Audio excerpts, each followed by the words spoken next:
다 같이 사도신경으로 신앙 고백하겠습니다. 전능하사 천지를 만드신 하나님 아버지를 내가 믿사오며 그 외아들 우리 주 예수 그리스도를 믿사오니 이는 성령으로 잉태하사 동정녀 마리아에게 나시고 본디오 빌라도에게 고난을 받으사 십자가에 못 박혀 죽으시고 장사한 지 사흘 만에 죽은 자 가운데서 다시 살아나시며 하늘에 오르사 전능하신 하나님 우편에 앉아 계시다가 저리로서 산자와 죽은 자를 심판하러 오시리라. 성령을 믿사오며 거룩한 공예와 성도가 서로 교통하는 것과 죄를 사하여 주시는 것과 몸이 다시 사는 것과 영원히 사는 것을 믿사옵나이다. 아멘. 찬송가 292장입니다. 주 없이 살 수 없네. 찬송가 292장입니다.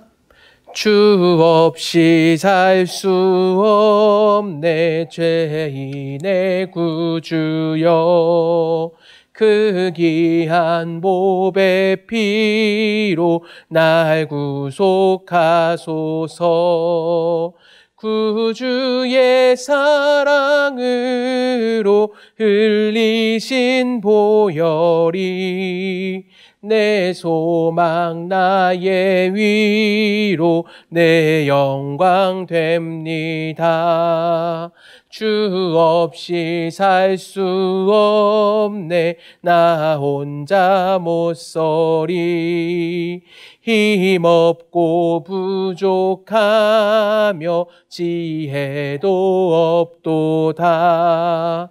내 주는 나의 생명 또 나의 힘이라. 주님을 의지하여 지혜를 얻으리. 주 없이 살 수 없네 내 주는 아신다. 내 영의 깊은 간구 마음의 소원을 주밖에 나의 마음 네 알아주리요. 내 마음 위로하사 평온케 하시네. 주 없이 살 수 없네 세월이 흐르고 이 깊은 고독 속에 내 생명 끝나도 사나운 풍랑일 때 날 지켜주시니 내 곁에 계신 주님 늘 힘이 됩니다. 아멘. 288장입니다. 예수를 나의 구주 삼고 288장입니다. 예수를 나의 구주 삼고 성령과 피로써 거듭나니 이 세상에서 내 영혼이 하늘의 영광 누리도다. 이것이 나의 간증이요 이것이 나의 찬송일세. 나 사는 동안 끊임없이 구주를 찬송하리로다. 온전히 주께 맡긴 내 영 사랑의 음성을 듣는 중에 천사들 왕래하는 것과 하늘의 영광 보리로다. 이것이 나의 간증이요 이것이 나의 찬송일세. 나 사는 동안 끊임없이 구주를 찬송하리로다. 주 안에 기쁨 누림으로 마음의 풍랑이 잔잔하니 세상과 나는 간 곳 없고 구속한 주만 보이도다. 이것이 나의 간증이요 이것이 나의 찬송일세. 나 사는 동안 끊임없이 구주를 찬송하리로다. 아멘. 하나님 말씀 창세기 47장 27절에서 48장 7절까지 말씀입니다. 한 절씩 교독하고 마지막 절 함께 읽습니다. 이스라엘 족속이 애굽 고센 땅에 거주하며 거기서 생업을 얻어 생육하고 번성하였더라. 야곱이 애굽 땅에 17년을 거주하였으니 그의 나이가 147세라. 이스라엘이 죽을 날이 가까움에 그의 아들 요셉을 불러 그에게 이르되 이제 내가 내게 은혜를 입었거든 청하노니 내 손을 내 허벅지 아래에 넣고 인애와 성실함으로 내게 행하여 애굽의 나를 장사하지 아니하도록 하라. 내가 조상들과 함께 눕거든 너는 나를 애굽에서 메어다가 조상의 묘지에 장사하라. 요셉이 이르되 내가 아버지의 말씀대로 행하리이다. 야곱이 또 이르되 내게 맹세하라 하매 그가 맹세하니 이스라엘이 침상 머리에서 하나님께 경배하니라. 이 일 후에 또 어떤 사람이 요셉에게 말하기를 내 아버지가 병들었다 하므로 그가 곧 두 아들 므낫세와 에브라임과 함께 이르니 어떤 사람이 야곱에게 말하되 내 아들 요셉이 내게 왔다 하매 이스라엘이 힘을 내어 침상에 앉아 요셉에게 이르되 이전에 가나안 땅 루스에서 전능하신 하나님이 내게 나타나사 복을 주시며 내게 이르시되 내가 너로 생육하고 번성하게 하여 내게서 많은 백성이 나게 하고 내가 이 땅을 내 후손에게 주어 영원한 소유가 되게 하리라 하셨느니라. 내가 애굽으로 와서 내게 이르기 전에 애굽에서 내가 낳은 두 아들 에브라임과 므낫세는 내 것이라. 르벤과 시므온처럼 내 것이 될 것이요 이들 후에 내 소생은 내 것이 될 것이며 그들의 유산은 그들의 형의 이름으로 함께 받으리라. 함께 했습니다. 내게 대하여는 내가 이전에 밧단에서 올 때에 라헬이 나를 따르는 도중 가나안 땅에서 죽었는데 그곳은 에브랏까지 길이 아직도 먼 곳이라. 내가 거기서 그를 에브랏 길에 장사하였느니라. 에브랏은 곧 베들레헴이라. 아멘.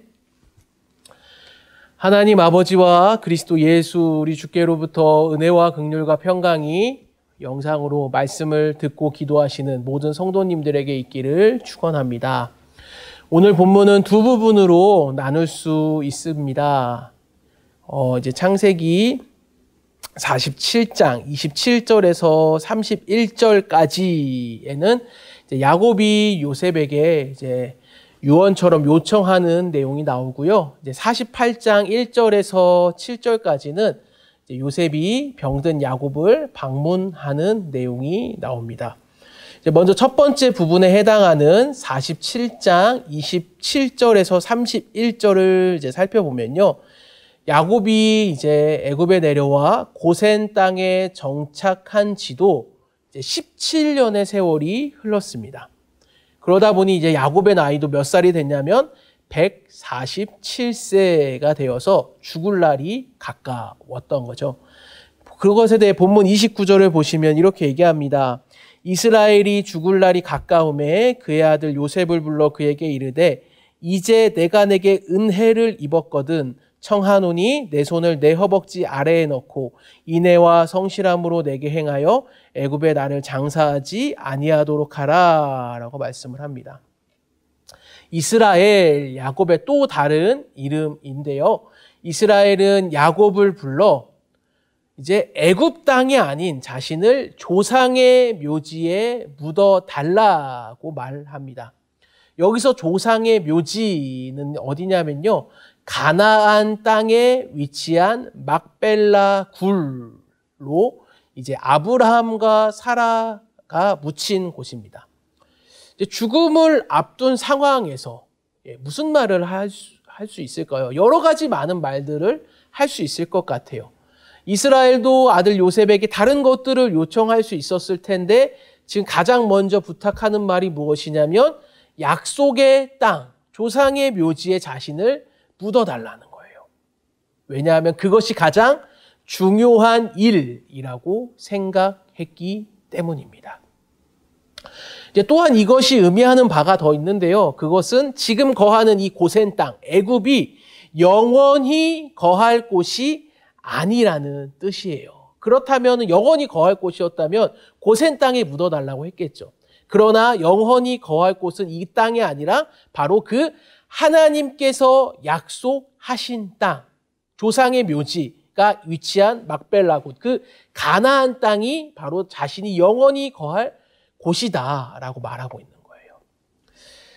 사랑하는 여러분, 하나님의 사람들에게는 이러한 자세가 필요합니다. 우리가 살아가는 이 땅이 전부가 아니다라는 것을 기억하는 것과 동시에 언젠가 이 땅에서의 삶을 마치고 돌아갈 그 영원한 본향이 있음을 기억하는 그 자세가 필요하다는 거예요. 그렇기 때문에 이 급변하는 이 땅에서의 삶에만 상황과 환경에 이리저리 막 휘둘리고 일희일비하고 그런 것이 아니라 우리에게 필요한 자세는 넉넉한 삶을 살아가는 자세가 필요하다라는 거예요. 왜냐하면 우리가 살아가는 이곳은, 이 땅은 영원히 살 곳이 아니기 때문이라는 것입니다. 우리가 이 땅에서 하나님의 백성으로 살아갈 때 겪는 모든 것들이 지금 당장인 우리를 다 삼켜버릴 것 같고 우리를 다 덮어버릴 것 같아서 불안하고 염려가 넘치죠. 상황에 그러다 보니까 어떻게 행동해요? 상황에 끌려가고 환경에 끌려가고 이런저런 핑계들에 끌려갑니다. 그러나 결국에는 그 모든 것들이 다 잠시 있다 지나갈 일시적인 것들이다라는 걸 기억할 수 있기를 소망합니다. 사랑하는 여러분, 그러므로 이 땅에서의 성도는 이 땅에서의 삶이 전부가 아니며 영원한 본향이 있음을 기억하며 오늘도 우리에게 주어진 이 일상을 그렇기 때문에 하나님 앞에서 더 우리가 최선을 다해 말씀을 따라 살아가는 은혜가 있기를 간절히 축원합니다. 다음으로 이제 창세기 48장 이제 1절에서 7절 뒷부분을 좀 살펴보려고 하는데요. 이 부분은 이제 야곱을 방문한 요셉의 두 아들 므낫세와 에브라임을 이제 야곱이 축복하는 장면이 나옵니다. 48장 3절과 4절을 보시면요. 이렇게 말씀하죠. 요셉에게 이르되 이전에 가나안 땅 루스에서 전능하신 하나님이 내게 나타나사 복을 주시며 내게 이르시되 내가 너로 생육하고 번성하게 하며 내게서 많은 백성이 나게 하고 내가 이 땅을 내 후손에게 주어 영원한 소유가 되게 하리라 하셨느니라. 이제 야곱은 이제 요셉에게 무슨 말을 하냐면 하나님께서 그동안 자신의 삶 가운데 행하신 그 일들을 고백을 합니다. 야곱이 어떤 일을 겪었어요? 이전에 가나안 땅 그 루스에서 전능하신 하나님이 야곱에게 나타나서 복을 주시고 약속하신 말씀을 이제 죽음을 눈앞에 둔 상황에서 떠올리며 요셉에게 이야기하는 거예요. 이것은 야곱이 이제 에서를 피해서 밧단 아람으로 가던 중에 베델에서 하나님을 만난 장면을 뜻하는데요. 하나님은 여기서 야곱에게 자손의 번성과 약속의 땅에 대한 약속을 야곱에게 하셨습니다. 그리고 그 마침내 약속이 신실하게 이렇게 이루어졌고 앞으로도 이루어지고 있다라는 것을 요셉에게 고백하고 있는 것입니다. 사랑하는 여러분, 이 부분에서 또 우리가 알 수 있는 사실은요. 하나님은 너무나 신실하신 분이라는 거예요. 언제나 약속을 지키시는 분이라는 거예요. 사실 하나님의 입장에서 볼 때 야곱은 어떤 존재입니까? 정말 보잘것없는 사람이에요. 하나님이 야곱을 특히 찾아오셔서 그 베델에서 만나주셨을 때 야곱은요. 속이기에 능했고요. 무엇보다 형 에서에게 쫓겨 도망가던 정말 별 볼 일 없던 아무것도 지닌 것조차 없던 그 사람이 바로 야곱입니다. 도망자 신세였어요. 그런데 하지만 우리 하나님은 이러한 야곱을 찾아오시는 거예요. 그리고 그냥 위로해 주시는 정도가 아니라 복을 허락해 주셨다라는 거예요. 야곱의 어떠함 때문이 아니라 하나님의 신실하심과 하나님의 열심 때문에 말입니다. 창세기 12장에서 아브라함에게 하셨던 그 하나님의 약속의 말씀을 하나님은 잊지 않으시고 인간의 어떠함과 관계없이 신실하게 이루셨고 앞으로 이루어가고 계신다라는 것을 야곱의 삶을 통해 하나님이 보여주고 계신 것입니다. 사랑하는 여러분, 이 부분에서도 우리가 기억해야 할 진리가 있습니다. 그것은요, 지금도 하나님은 일하고 계신다라는 것입니다. 우리의 어떠함에도 불구하고 우리의 어떠함과 관계없이 하나님은 여전히 우리를 향한 그 신실하신 약속을 이루어 가고 계시는 줄을 믿습니다. 어떤 약속입니까? 성경에 수많은 말씀들이 약속되어 있습니다. 세상 끝날까지 내가 너와 함께할 것이다. 사망이나 생명이나 그 어떠한 것도 하나님의 사랑에서 우리를 끊을 수 없다. 할렐루야. 코로나로 모든 것이 막혀버린 것 같은 이 답답한 상황에서도 비록 비대면으로 영상으로 예배를 드려야 하는 이러한 제한된 조건 속에서도 기억하시기 바랍니다. 선하신 하나님은 우리를 향해 여전히 은혜를 베푸시고 당신의 선하신 그 약속의 말씀을 지금 이 시간에도 이루어 가고 계시는 줄을 믿습니다. 사랑하는 여러분, 이 진리의 말씀을 기억하며 지금도 신실하게 약속을 이루시는 그 하나님 앞에 우리도 또한 그 신실하게 하나님과의 약속들을 지켜나가며 순종하며 살아가는 은혜가 있기를 간절히 축원합니다. 마지막으로 48장 5절에서 7절 부분 보겠습니다. 이 부분은 야곱이 요셉의 두 아들 에브라임과 므낫세를 양자로 삼는 장면입니다. 이것은 야곱이 요셉에게 장자권을 부여하는 의미가 담겨 있습니다. 당시에 장자권을 가진 자는 아버지의 유산을 두 몫으로 받았다고 합니다. 따라서 요셉은 지금 에브라임과 므낫세라는 두 지파의 분깃을 얻기 때문에 원래는 요셉 지파 하나여야 되는데 요셉의 두 아들 에브라임과 므낫세라는 두 지파의 분깃을 요셉이 얻기 때문에 사실상 요셉이 야곱의 장자라는 의미가 있는 것이에요. 그리고 7절에 보시면 야곱은 요셉의 어머니 라헬을 언급하고 있는데요. 라헬은 이제 요셉을 낳을 때 창세기 30장 24절에 가보면 이러한 고백을 합니다. 라헬이 요셉을 낳을 때 이렇게 말해요. 창세기 30장 24절 읽어드릴게요. 그 이름을 요셉이라 하니 여호와는 다시 다른 아들을 내게 더하시기를 원하노라 하였더라. 라헬이 어떤 존재였습니까? 긴 세월 동안 아이를 낳지 못했어요. 그리고서는 마침내 요셉을 낳으면서 이렇게 얘기합니다. 여호와께서 다른 아들도 낳게 해주시기를 원한다라고 말했어요. 사실 성경 원문으로 보면 이것은 기도에 가까운 내용입니다. 이러한 라헬의 기도는 실제로 베냐민을 낳음으로 성취가 됩니다. 그리고 또한 더 확장시켜서 오늘 본문에 의하면 야곱이 에브라임과 므낫세를 자신의 아들로 입양함으로 라헬의 기도가 다시 한번 응답되고 있는 거예요. 그러니까 결과적으로 보자면 라헬의 아들은 4명이나 마찬가지인 거죠. 요셉과 베냐민뿐만 아니라 에브라임과 므낫세 이렇게 4명이 되는 꼴인 겁니다. 사실 이 부분이 좀 애매하긴 합니다.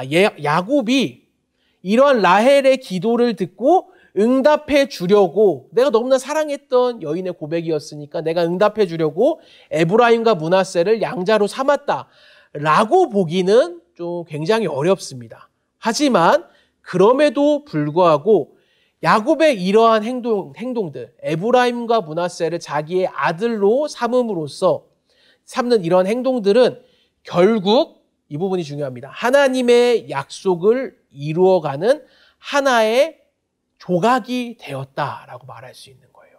그러니까 무슨 말이냐면 야곱은 그게 어떻게 이게 하나님의 약속이 100% 이루어지는 통로다 하면서 이렇게 한 것이 아니지만 결국에는 그러한 행동들 한 조각 조각이 모여 하나님의 약속을 이루어가는 밑거름이 되었다라는 것입니다.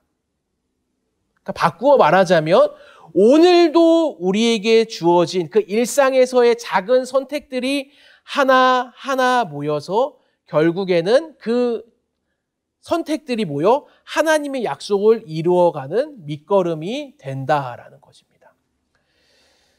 사실 우리는 너무나 연약한 존재입니다. 여기서 연약하다는 건요, 단순히 약하다는 것만이 아니라 죄로 인해 올바른 판단을 할 수 없는 존재라는 거예요.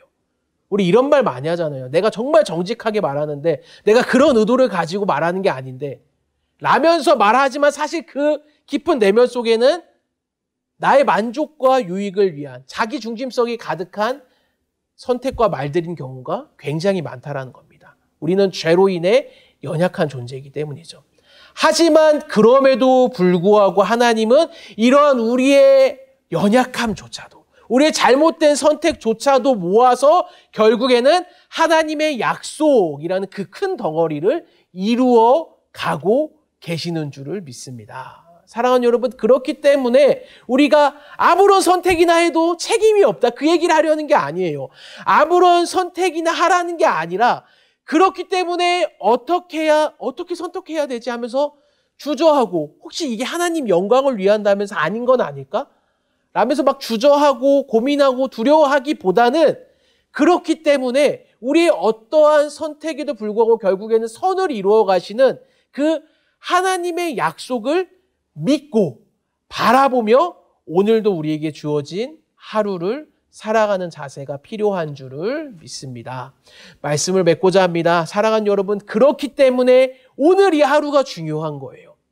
그래서 오늘도 우리에게 이 주어진 하루를 상황과 환경을 뛰어넘어 일하시는, 약속을 주시고 이루시고 바라보게 하시는 그 신실하신 하나님을, 그 약속의 하나님을 믿고 바라보며 살아가기를 기도하는 이 새벽 시간 되시기를 주님의 이름으로 간절히 축원합니다.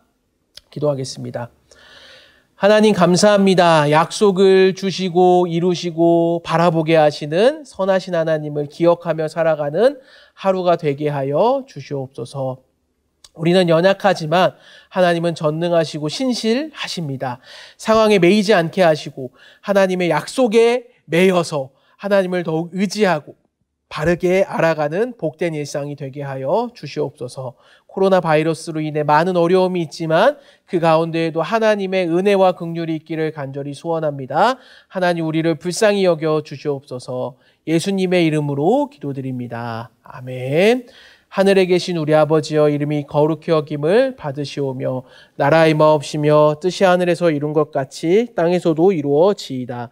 오늘날 우리에게 일용할 양식을 주옵시고 우리가 우리에게 죄 지은 자를 사하여 준 것 같이 우리의 죄를 사하여 주옵시고 우리를 시험에 들게 하지 마옵시고 다만 악에서 구하옵소서. 대개 나라와 권세와 영광이 아버지께 영원히 있사옵나이다. 아멘. 함께 기도 때 들은 말씀을 기억하면서 기도해 주시고요. 또한 교회를 위해서 기도해 주시기 바랍니다. 특별히 오늘 드려지는 이 주일 예배와 말씀을 선포하실 담임 목사님과 또 교역자들을 위해서 비록 온라인으로 드려지는 예배 가운데에서도 하나님의 은혜와 영광이 차고 넘치게 하여 주시옵소서라고, 또 이 주의 기도 제목인 코로나 종식과 평신도 성경학교 주일학교와 청년부 예배, 온라인 예배, 온라인 목장 모임을 위하여서 우리 주님 이름 한번 찾고 통성으로 기도하겠습니다. 주여